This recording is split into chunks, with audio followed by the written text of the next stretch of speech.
दोस्तों फ़िरौन का लफ्ज़ सुनते ही लोगों के ज़हन में यही आता है कि ये वो बादशाह था जो अपनी दौलत और शान और शौकत के बाद लोगों पर जुल्म किया करता था। लेकिन फ़िरौन दरअसल मिस्र में रहने वाले हर बादशाह को कहा जाता था। यानी हम उर्दू में अगर बादशाह का लफ्ज़ इस्तेमाल करते हैं तो वो अपनी ज़ुबान में बादशाह को फ़िरौन कहते थे। मिस्र की तारीख में जितने भी बादशाह गुजरे हैं वो सब बेशबहा हीरे जवाहिरात और कीमती पत्थरों के मालिक थे। कोई उन्हें जरा सी भी तकलीफ पहुंचाता या उनकी शान में गुस्ताखी करता तो वो उसे मार देते थे। ऐसी ही एक फ़िरौन की कहानी तारीख में बहुत मशहूर है, जिसने अपनी बेटी के बाल बनाने वाली को 4 बच्चों के साथ गर्म तेल में डाल दिया था। दोस्तों, आज से कई हजार साल पहले मिस्र का एक बादशाह था। वो खुदाई का दावा किया करता था। फ़िरौन निहायत ही बद किरदार और जालिम शख्स था। उस जमाने में अल्लाह ताला ने हजरत मूसा अलैहिस्सलाम को पैदा फरमाया। हजरत मूसा अलैहिस्सलाम ने बनी इसराइल की कौम को इस्लाम की तरफ दावत दी और उन्हें झूठे खुदा से बाज आने को कहा। फ़िरौन के महल में एक औरत थी जिसने हजरत मूसा अलैहिस्सलाम के दीन को कबूल कर लिया था। वो अल्लाह ताला पर ईमान ले आई। उस खातून का नाम मशाता था, जो कि फ़िरौन की बांदी थी। फ़िरौन ने उसे अपनी बेटी की खिदमत करने के लिए और अहम कामकाज करने के लिए मामूर कर रखा था। ये कनीज फ़िरौन की बेटी जुलेखा के बाल बनाती थी, उनको संवारती थी और उनकी देखभाल करती थी। एक दिन कंघी करते हुए उसके हाथ से कंघी गिर गई तो खादमा ने बेइख्तियार बिस्मिल्लाह कहा, जिस पर जुलेखा ने कहा कि ये तो मेरा बाप है। जिस पर खादमा ने कहा कि नहीं, ये आपका बाप नहीं बल्कि हमारा खुदा है, जिसने आपको, हमें और आपके बाबा को पैदा किया। जिस पर फ़िरौन की बेटी ने कहा कि ये मैं अपने बाबा को बताती हूँ। जिस पर खादमा ने कहा कि हाँ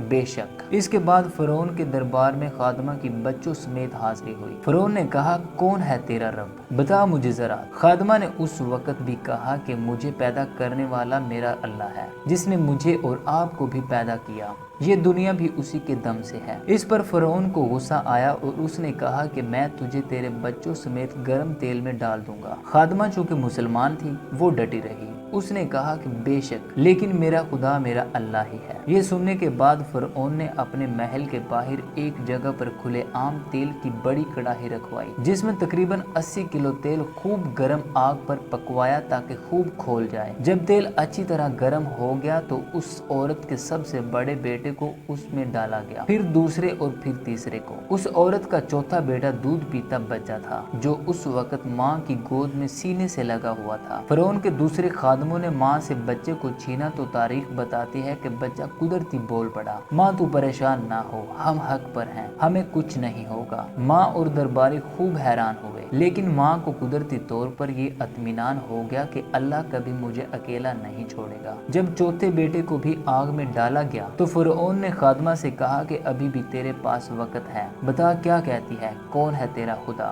फिर भी उसने कहा कि अल्लाह ही मेरा खुदा है। लेकिन साथ ही खादमा ने ये कहा कि मेरी एक आखिरी ख्वाहिश है, मुझे लगता तो नहीं कि तुम मेरी बात मानोगे। फ़िरौन ने कहा कि तेरा वाक़या पूरा मिस्र याद रखेगा, बता क्या चाहती है। उसने कहा कि मैं अपने बच्चों से जुदा नहीं होना चाहती, मरने के बाद भी मैं अपने बच्चों के साथ जिंदा रहना चाहती हूँ। तू मुझे मारने के बाद वहाँ सामने ही मेरे बच्चों के साथ मुझे दफना देना और मेरी कब्र तैयार कर देना, ताकि मेरे बच्चे मुझसे बिछड़ ना जाएं। दोस्तों, फ़िरौन ने बिल्कुल ऐसा ही किया। पहले उसको तेल में डाला, फिर जब वो माँ बेटे खूब जल गए तो उनकी राख को एक कब्र में दफन कर दिया। अगर वो चाहती तो अपने बच्चों को उस तेल में जलने से बचा सकती थी। उसके बदले उसको महज जुबानी एक कलमा कुफर ही तो पढ़ना था और बाद में वो फिर कलमा पढ़ लेती, लेकिन जान बचाने की खातिर भी वो ये कुफर नहीं कर सकती थी। उस खातून को यकीन था कि उसके पास जो कुछ भी है उसके अल्लाह ताला का दिया हुआ, उसके रब के पास उससे कहीं ज्यादा है। इस वाक़े के 2000 साल बाद इस दुनिया में हमारे प्यारे नबी सल्लल्लाहु अलैहि वसल्लम तशरीफ ले आए। जब हजूर सल्लल्लाहु अलैहि वसल्लम मेराज पर गए और बुराक मैदान मिस्र के करीब पहुंचा कि यकायक जन्नत की खुशबू आप آپ صلی اللہ علیہ وآلہ وسلم کے دماغ میں آئی۔ فرمایا کہ جبرائیل یہ خوشبو کیسی ہے؟ کیا یہ جنت کی خوشبو ہے؟ حضرت جبرائیل علیہ السلام نے کہا کہ یا رسول اللہ صلی اللہ علیہ وآلہ وسلم، جنت تو یہاں سے بہت فاصلے پر ہے، لیکن یہ فرعون کی دختر کی کنگھی کرنے والی عورت کی قبر کی خوشبو ہے۔ انہیں جس دن دفن کیا گیا تھا اس دن سے لے کر قیامت والے دن تک یہاں سے خوشبو آتی رہے گی۔ دوستو، بے شک ہم خوش قسمت ہیں کہ ہمیں بہت آسانی سے یہ دین اسلام مل گیا۔ اس دین کو پانے کے لیے لوگوں نے اپنی اور اپنے بچوں کی جانوں تک کے نذرانے پیش کر دیے، اور جو لوگ اللہ کے پیاروں پر ظلم کرتے ہیں اللہ تعالیٰ ان کا بدلہ خوب لیتا ہے۔ وہ فرعون جس نے اس خاتون اور اس کے بچوں کو جلتے ہوئے تیل میں جلایا تھا، وہ مرنے کے بعد بھی سزا بھگت رہا ہے۔ اللہ تبارک و تعالیٰ نے اس کی لاش کو آج بھی عذاب میں مبتلا کر رکھا ہے۔ اس کی لاش آج بھی دنیا میں موجود ہے، جس کے عذاب کو دیکھ کر لوگ توبہ کریں اور عبرت ناک عذاب سے ڈریں۔ بے شک اللہ تبارک و تعالیٰ اپنے پیاروں پر کیے ہوئے ظلم کا بدلہ بخوبی لیتا ہے۔ دوستو، امید ہے آپ کو ہماری آج کی ویڈیو پسند آئی ہوگی۔ مزید ایسی ویڈیوز کے لیے ہمارے YouTube channel Urdu talk point کو سبسکرائب کریں اور بیل آئیکن کو پریس کریں۔ اللہ آپ کا حامی و ناصر ہو۔